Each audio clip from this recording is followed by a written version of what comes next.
Bienvenidos a nuestro podcast La Biblia en un año, episodio 223. El título de hoy es Ansiedad y paz.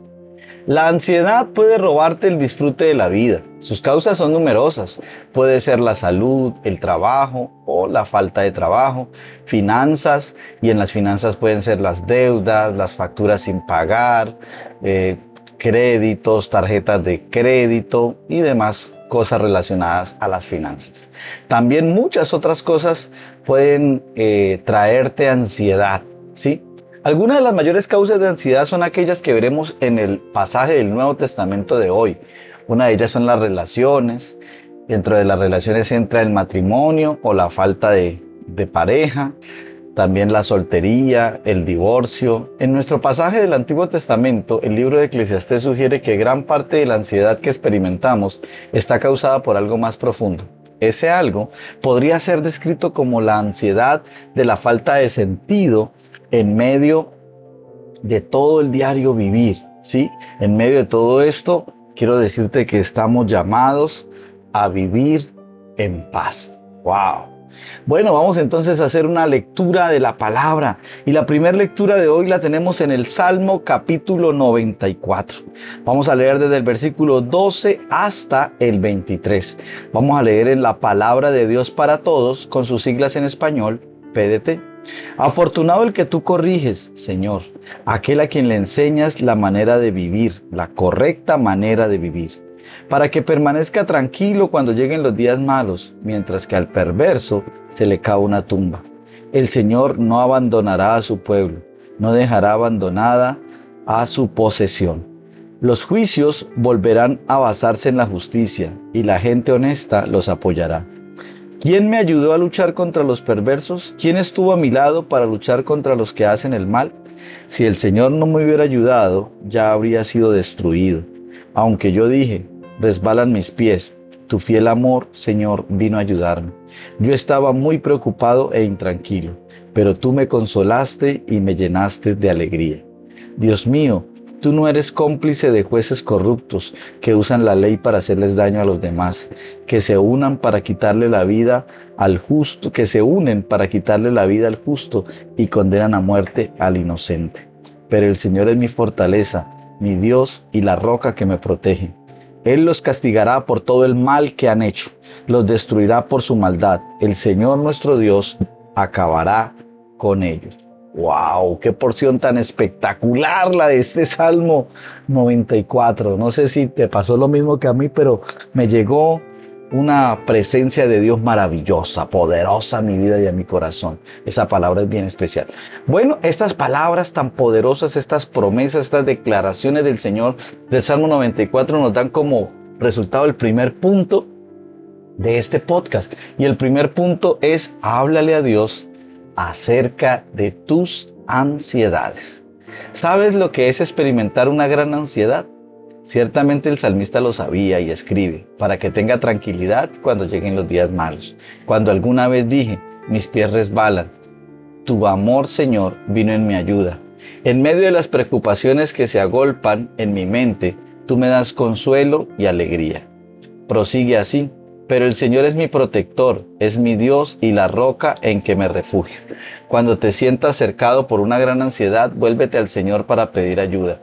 Cuando en mí la angustia iba en aumento, tu consuelo llenaba mi alma de alegría.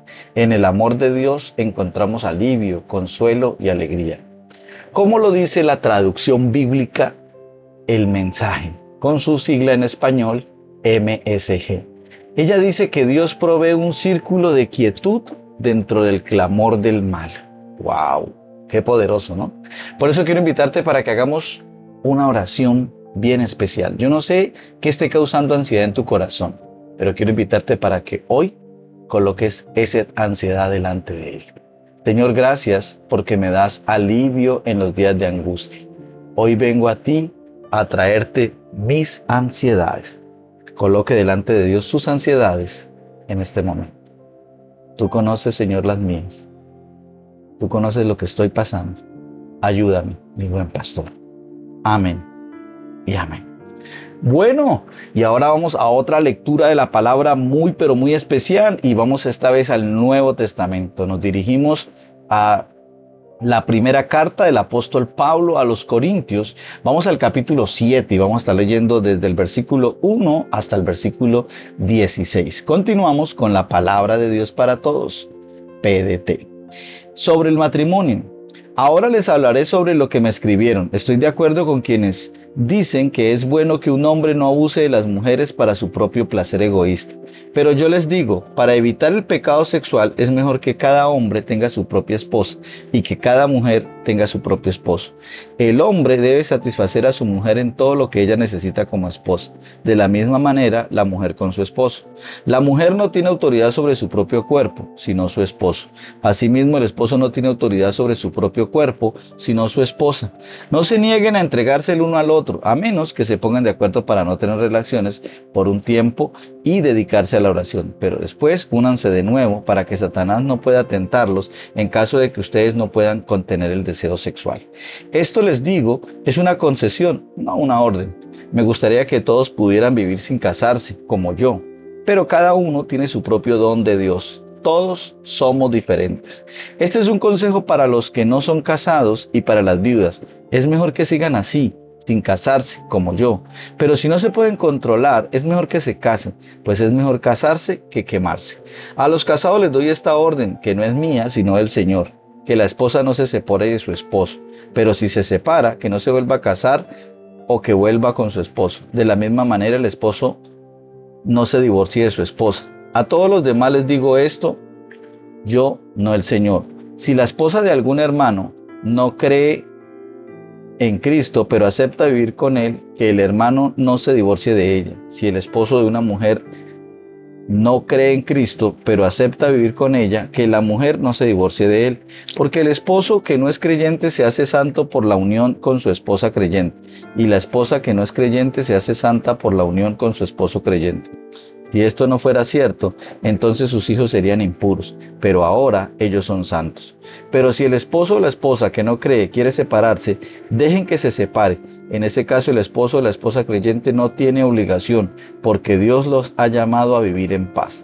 Tengan en cuenta, esposas, que su esposo puede guiar, que su ejemplo puede guiar a su esposo a ser salvo. Y esposos, su ejemplo puede guiar a su esposa a ser salvo. Uno no sabe qué puede pasar más adelante. ¡Wow! Qué palabras tan sabias que están allí plasmadas en la palabra de Dios. Bueno, y esto da como fruto el segundo punto de este podcast de Ansiedad y Paz. Y el segundo punto es: vive en paz con tu situación. ¿Sientes que vives una vida pacífica? Dios nos ha llamado a vivir en paz. ¿Cómo encuentras esa paz? En este capítulo, el apóstol Pablo explica cómo encuentras paz en tus relaciones, el matrimonio, la soltería y la separación. Empieza por hacer esta pregunta: ¿es bueno tener relaciones sexuales? A lo que responde: ciertamente sí, pero solo en un contexto determinado. Pablo se enfrenta a dos peligros opuestos: aquellos que dicen que todas las cosas son lícitas, lo cual lleva a la inmoralidad, y a aquellos que son ascetas, super espirituales, quienes niegan totalmente el cuerpo. En su respuesta, Pablo contesta varias preguntas. ¿El matrimonio es el propósito general de Dios? El matrimonio es la norma para todos los hombres y mujeres. Cada hombre debe tener su propia esposa y cada mujer su propio esposo. La voluntad general de Dios es que la gente se case para así ser compañeros, procrear y disfrutar. Eso lo encontramos en Génesis 1:28 y también en Génesis 2:18. La soltería es la excepción y constituye un llamado especial. La razón que Pablo da aquí es que en vista de tanta inmoralidad, como lo traduce la versión bíblica El Mensaje, los impulsos sexuales son fuertes, pero el matrimonio es fuerte para contenerlos y proveer una vida sexual equilibrada y plena en un mundo de desorden espiritual. Pablo se enfrenta a aquellos que le hacen oposición en su propio terreno, pues reaccionaban contra la inmoralidad abogando por excluir el sexo y el matrimonio. Pablo responde que además de por todas las razones positivas, la tentación de la inmoralidad es una buena razón para casarse. La segunda pregunta que se hace Pablo, porque la primera fue el matrimonio es el propósito general de Dios, ¿recuerdas? La segunda es esta: ¿cuál es la actitud cristiana acerca del sexo dentro del matrimonio? Y la respuesta es la siguiente: el camino a la plenitud espiritual en el matrimonio no pasa por la abstinencia. Dentro del matrimonio hay libertad sexual e igualdad.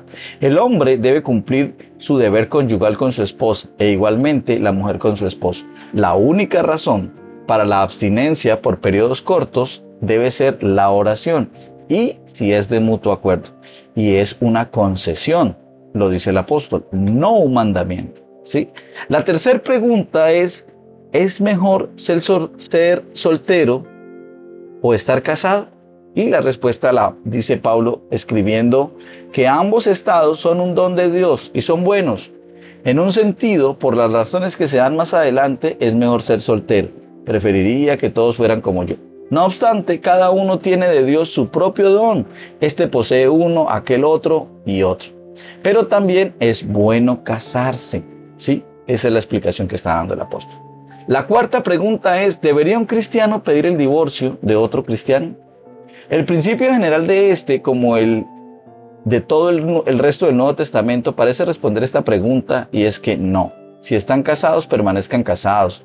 Un esposo no tiene derecho a librarse de su mujer. Por supuesto, estamos ante un asunto muy complejo, ¿sí? Dice el pastor Nicky Gumbel que ha intentado estudiar esta cuestión más detalladamente en un libro que se llama El estilo de vida de Jesús, ¿sí? Y obviamente quiero aclarar algo allí. Es muy importante entender que el matrimonio no es parte del propósito, el divorcio no es parte del propósito de Dios, pero hay concesiones, ¿sí? Y una de ellas es lo que dice Mateo capítulo 19 como porneia, y porneia se habla de todo tipo de desórdenes sexuales. Si tu esposo y tu esposa quieren vivir en desórdenes sexuales, tal vez contagiándose con enfermedades venéreas y queriendo después tener relaciones contigo, pues obviamente ahí también cabe la parte del divorcio, porque Dios no te llamó a ningún tipo de esclavitud ni para que estés sometido o sometida a un yugo de infidelidad, a un yugo de deslealtad. Puedes hacerlo bajo la guianza del Espíritu Santo de Dios. Bueno, surge la quinta pregunta: ¿qué hay acerca de las relaciones con gente que no sea cristiana? Pablo anima a que un cristiano se case con alguien que no lo es. Pablo no anima a que un cristiano se case con alguien que no lo es. Y eso está en 2 Corintios capítulo 6 versículos del 14 hasta el capítulo 7 versículo 1. Es decir, Pablo está diciendo, no se unan en yugo desigual. Pero en el caso de que alguien haya sido desobediente, o en el caso de que se hayan unido antes de conocer al Señor, ya Pablo habla diferente y dice: no deberían intentar disolver la relación matrimonial. Es decir, hay que buscar una solución, hay que buscar un arrepentimiento o de las ambas partes o de la parte que está fallando. Los opositores de Pablo les preocupa que estar casado con alguien no cristiano contamine el matrimonio. La respuesta de Pablo es que es justo lo contrario, porque el esposo no creyente ha sido santificado por la unión con su esposa y la esposa no creyente ha sido santificada por la unión con su esposo creyente. Y si así no fuera, sus hijos serían impuros, mientras que de hecho son santos. Si la persona que no es cristiana insiste en irse e insiste en que ese matrimonio solo llevaría a frustraciones y tensiones, entonces el cristiano debería dejar que se fuera para que haya paz y no por razones de pureza. ¿Ves? Ahí Pablo está afirmando el concepto que te di anteriormente. Ahora, si la otra persona insiste en que quiere seguir casado o casada, pero quiere seguir viviendo un estilo de vida de soltero o de soltera, quiere seguir viviendo en inmoralidad y en infidelidad, pues tampoco el que es cristiano debe someterse a eso, porque recordemos que las relaciones sexuales implican también transmisión de espíritus. Lo que la persona tiene se transmite, y no va a estar el esposo o la esposa siendo infiel, contaminándose, y después viene y contamina a su esposa, a su hogar. No está bien tampoco eso, ¿sí? Este concepto, cuando Pablo dice estas palabras se refiere a dentro de un matrimonio, dentro de un contexto, podríamos llamarlo dentro de los límites normales del respeto y de la fidelidad. Aquí en ningún momento se está hablando de un contexto de infidelidad donde la persona es infiel, donde la persona golpea, donde la persona hace lo que quiere y después quiere venir donde el cristiano o donde la cristiana a hacer lo que quiere. Ese no es el trasfondo de esta palabra. Bueno, entonces es muy importante que hagamos una oración bien especial ahora. Señor, ayúdanos, que cualquiera que sea la fase en la que nos encontremos, independientemente de nuestro estado marital, ayúdanos, Dios de los cielos, para que vivamos de acuerdo a tus estándares y conozcamos tu paz. Hoy oro por las personas que están escuchando este podcast y pueden estar atravesando situaciones difíciles y contrarias. Tal vez hay personas que no saben qué decisión tomar, si el divorcio o no. Te pido que a la luz de tu palabra puedas abrirles el entendimiento y les des paz en sus corazones para que tomen la decisión correcta, guiada por ti, Espíritu Santo. Muchas gracias, Señor. Amén y amén. Bueno, ahora quiero invitarles para que vamos a leer 3 capítulos de un libro que es espectacular y es Eclesiastés. Vamos a empezar con el capítulo 1, continuamos con la PDT, que es Palabra de Dios para Todos. Eclesiastés capítulo 1. Esto es lo que le dijo el maestro, hijo de David, rey de Jerusalén. Nada tiene sentido, dice el maestro. Nada en absoluto tiene sentido. ¿Qué gana el ser humano con todo el trabajo que realiza bajo el sol? La gente viene y muere, pero la tierra dura para siempre. El sol se levanta, luego se oculta y se apresura a levantarse de nuevo en el mismo lugar. El viento sopla hacia el sur y luego gira hacia el norte. Sigue dando siempre las mismas vueltas. Todos los ríos corren una y otra vez al mismo lugar. Van al mar y sin embargo el mar no se llena. Todo lo que se dice ya se dijo. No es posible decir algo nuevo. Sin embargo, el oído siempre quiere oír más. Y al ojo nada de lo que ve le satisface. ¿Qué sucedió antes? Lo mismo que sucederá después. ¿Qué se hizo antes? Lo mismo que se hará después. No hay nada nuevo bajo el sol. Algunos dicen que tal cosa es nueva, pero en realidad siempre ha estado allí. Estaba allí antes de que existiéramos. La gente de hoy en día ni se acuerda de lo que sucedió hace mucho tiempo. En el futuro la gente no recordará lo que está sucediendo ahora. Y más tarde la gente de otras épocas no sabrá lo que hicieron los que vivieron antes de ellos. ¿Trae felicidad la sabiduría? Yo, el maestro, fui rey de Israel en Jerusalén. Decidí estudiar y usar mi sabiduría para aprender acerca de todo lo que se hace bajo el cielo. Aprendí que Dios le ha dado una tarea muy agobiante a los seres humanos. Observé todo lo que se hace bajo el sol y concluí que nada tiene sentido. Todo es como tratar de atrapar el viento. El mundo está torcido, ya no se endereza. Por más cuentas que se hagan, nunca se completa lo que falta. Aún así, un día estuve pensando, tengo mucha fama y soy más sabio que todos los reyes que vivieron en Jerusalén antes de mí. Soy capaz de investigar la sabiduría y el entendimiento.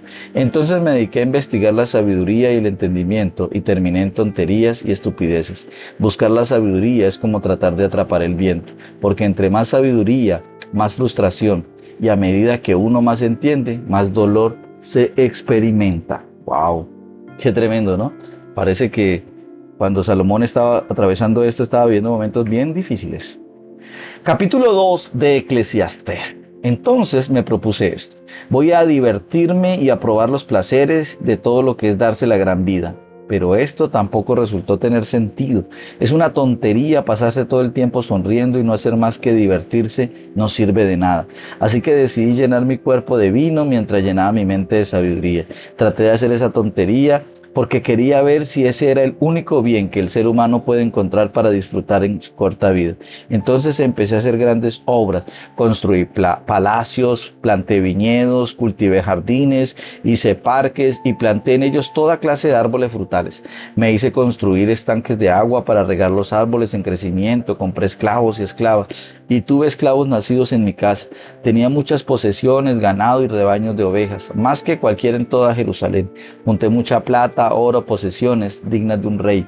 Los cantantes, tanto hombres como mujeres, cantaban para mí. Disfruté de lo que todo hombre puede desear, pues tuve relaciones con muchas mujeres. Me volví muy rico y famoso, más que cualquiera que hubiera vivido en Jerusalén antes de mí. Además, la sabiduría siempre estaba allí para ayudarme. No me privé de nada para que deseara ni me negué ningún placer. Siempre conseguí lo que deseaba porque me sentía feliz con todo trabajo que hacía. Al menos me quedó esa satisfacción.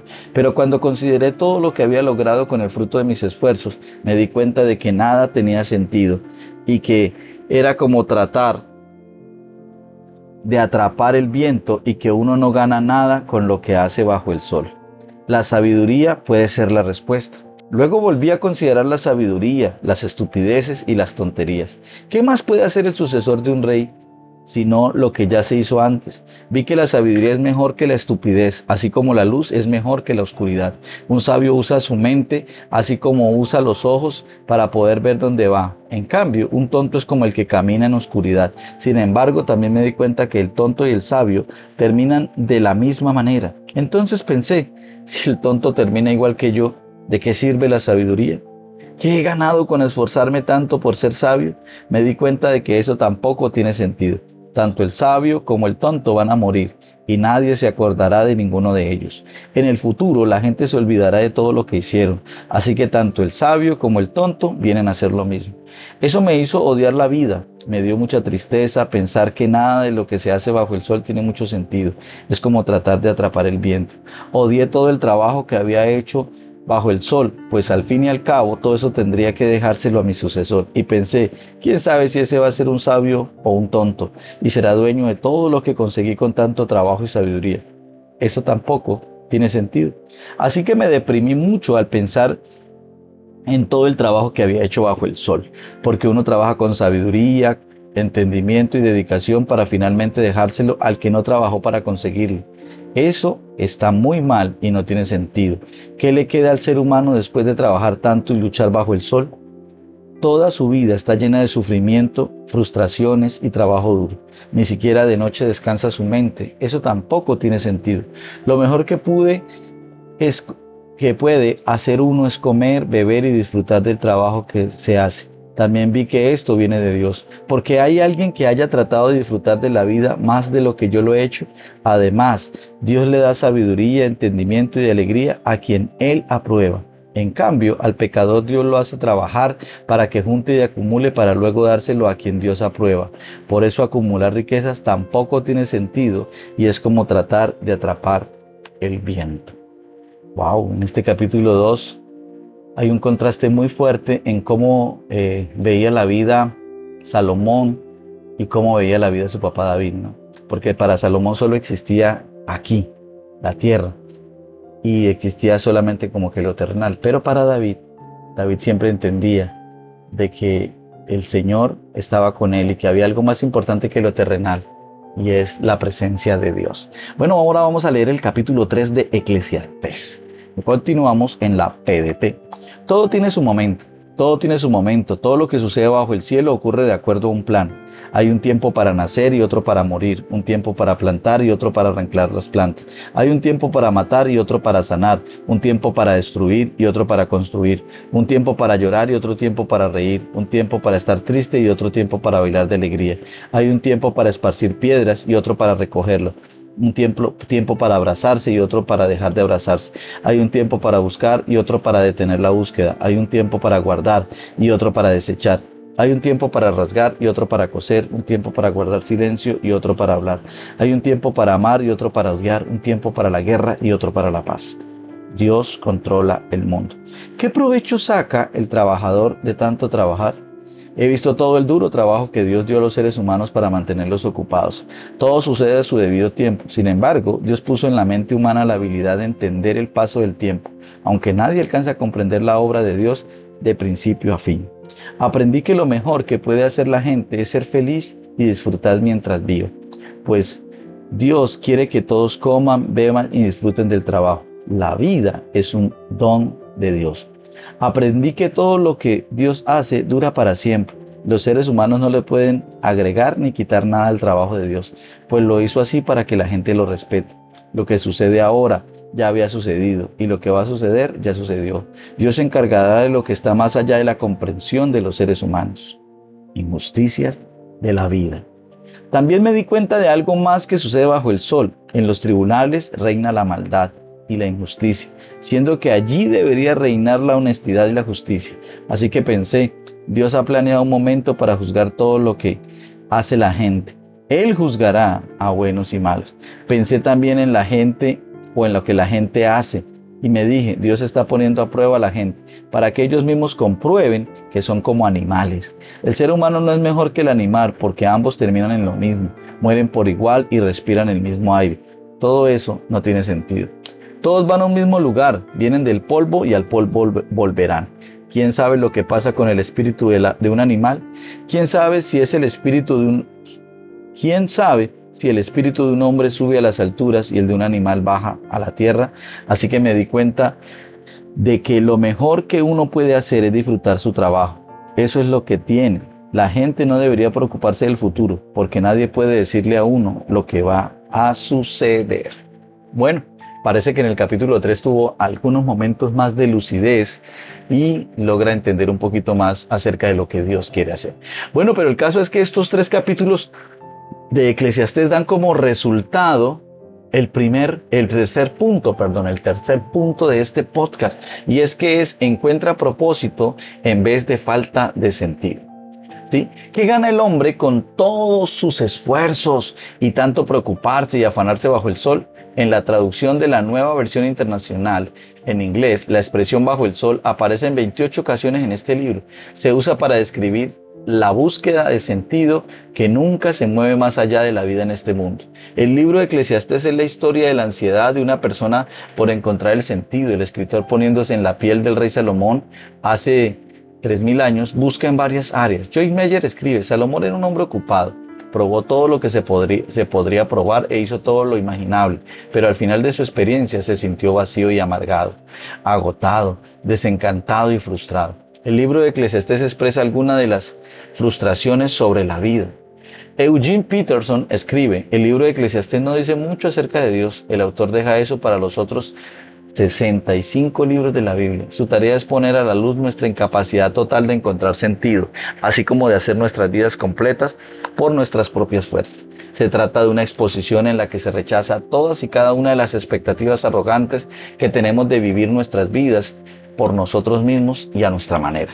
Salomón descubre que todas las cosas hastían más de lo que es posible expresar. Todos sus días están plagados de sufrimientos, tareas frustrantes, ni siquiera de noche descansa su mente. Y esto también es absurdo. ¿Sabes? Salomón, o aquí en Eclesiastés, se puede ver el intelectualismo. Y es que el intelectualismo empieza por atacar la sabiduría y el conocimiento, que solo conducen a más problemas y hace que se sufra más. Como dice la traducción bíblica del mensaje, cuanto más sabe, más duele. Acumular sabiduría, conocimiento, no resuelve la causa última de la ansiedad, es decir, la falta de sentido. Así es. Otra de las cosas que podemos ver aquí en Eclesiastés es el hedonismo. Y es que el hedonismo es la doctrina según el cual el placer es en mayor bien o sentido. Me dije entonces, vamos pues, haré la prueba con los placeres y me daré la gran vida. Intenta evadirse mediante la risa, los estimulantes. Quise luego hacer la prueba de entregarme al vino. Después acude a la música, cantores y cantoras, y prueba el placer sexual. Formé mi propio harén. De hecho, Salomón tuvo 700 esposas y 300 concubinas. Nada de eso logró satisfacer su necesidad de Dios. Concluye lo siguiente: consideré luego todas mis obras y el trabajo que me había costado realizarlo, y vi que todo era absurdo, un correr tras el viento, y que ningún provecho se acerca en esta vida. Experimenta la paradoja del placer, es decir, la ley de la utilidad decreciente. Cuanto más placer busca la gente, menos lo encuentra. Sí, otra de las cosas que se puede ver allí en Eclesiastés es el materialismo. El materialismo es la tendencia a preferir las posesiones materiales en vez de los valores espirituales. Prueba varios proyectos, obtiene propiedades y tiene muchos hombres y mujeres trabajando para él. Tiene muchas posesiones y adquiere dinero, amontone oro y plata y tesoros que fueron de reyes y provincias. Logra la grandeza, el éxito y la fama. Con su exitoso trabajo y su carrera, con todo, la muerte hace toda esta búsqueda absurda. El libro de Eclesiastés suscita preguntas que son respondidas por el Nuevo Testamento. El sentido no se encuentra bajo el sol, sino en el Hijo. ¡Wow! ¡Qué tremendo! Así es. ¿Sabes? Pienso de que lo que realmente debió haber hecho Salomón no fue haberse desviado hacia los placeres de la vida, Pienso que cuando ya tomó esa decisión, pienso que ya él no estaba en el camino de la sabiduría, porque la sabiduría es el temor de Dios, te lleva a respetar a Dios y a buscarlo en su presencia, te lleva a tratar de agradar a Dios y de vivir conforme a los planes que Dios tiene para ti. Salomón se desvió, por eso su corazón se llenó de amargura y de insatisfacción. Por eso quiero invitarte para que hoy oremos. Señor, gracias porque es solamente en Jesús encuentro la respuesta a la ansiedad por la falta de sentido. Gracias, Señor, porque una vez más a través de este libro de Eclesiastés nos muestras que ni todo el dinero del mundo, ni todo el sexo del mundo, ni todas las posesiones de este mundo van a lograr satisfacer mi necesidad de ti, Señor. Gracias, porque solo en ti encuentro paz verdadera y el propósito de mi vida. Amén. Bueno, y ahora vamos a leer el comentario de la pastora Pippa Gumbel. Y ella se hace la referencia en Eclesiastés capítulo 3, versículo 1, y lo voy a leer en la traducción del lenguaje actual. En esta vida todo tiene su momento, hay un tiempo para todo. Ella reflexiona y dice: nunca tengo suficiente tiempo para leer mi Biblia todos los días, incluso cuando estoy de vacaciones. Sí, esa hace una reflexión la pastora, pero sí es muy importante para nosotros alimentarnos todos los días de la palabra del Señor, porque la palabra de Dios trae poder. Amén. Y ahí vamos a encontrar satisfacción para nuestras vidas. Recuerda que este devocional es escrito por el pastor Nicky Gumbel y la voz de este podcast es de Luis Alfonso González. Bueno, mis amados, bendiciones y hasta la próxima.